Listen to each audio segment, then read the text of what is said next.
Spying. The next major sin is spying on others in order to uncover faults which have been concealed by Allah, the Exalted. Chapter 49 Al-Hujurat, verse 12. And do not spy.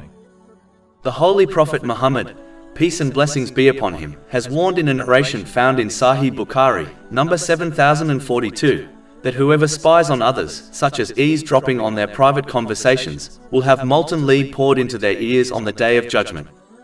Muslims should understand that if Allah, the Exalted, is all-knowing yet still conceals the faults of others, then Muslims who possess limited God-given knowledge should not spy on others with the intention to uncover their faults and personal issues.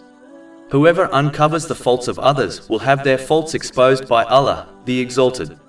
This is confirmed in a narration found in Sunan Ibn Majah, number 2546. Instead, Muslims should act on the other part of this narration, which is to conceal the faults of others so that Allah, the Exalted, conceals their faults.